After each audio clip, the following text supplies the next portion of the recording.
আপনার মূল্যবান বক্তব্য আমাদের কাছে পেশ করার জন্য।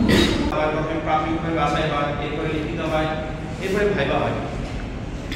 এই 3টা ধাপ সম্পন্ন করার জন্য সময় লাগে, কারণ সরকারি নিয়োগ আজকে পাবলিশ করলাম, কালকে হচ্ছে আমি প্রার্থীকে ডেকে পরীক্ষা দেওয়ার সুযোগ নেই। এখানে অ্যাপ্লিকেশন করার একটা সময় দিতে হয়, এর বাছাইয়ের একটা প্রক্রিয়া আছে, এরপরে পরীক্ষা নেওয়ার জন্য একটা প্রক্রিয়া আছে, সব প্রক্রিয়া সম্পন্ন হতে সময় লাগে।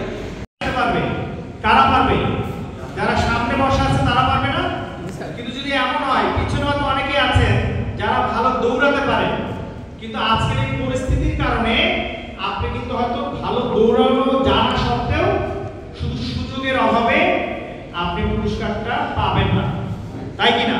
সো আমাদের জীবনে আমাদের আমিনুর ভাই কথা বলেছে, একটু পর জোয়ার ভাই কথা বলবে, আমাদের জিলানি ভাই কথা বলেছে, তারা তাদের জায়গা থেকে এই বাস্তবতার কথাই বলেছে। এই যে বই বিক্রি করি, এই বই বিতান, অনেকে এই বই বিতান থেকে বই কিনে পড়েছে। তো এই বই বিতান কবে শুরু করেছি?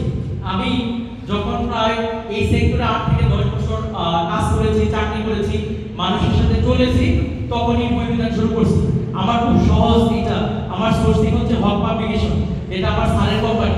তারপরে সোর্সিং হচ্ছে সামেশন পাবলিকেশন। আজকে যে আপনারা বইগুলো পাইলেন, 90% বই হচ্ছে সামেশন পাবলিকেশন দিয়েছে। দেশে দেশে সবার সাথে দ্য নিউজ।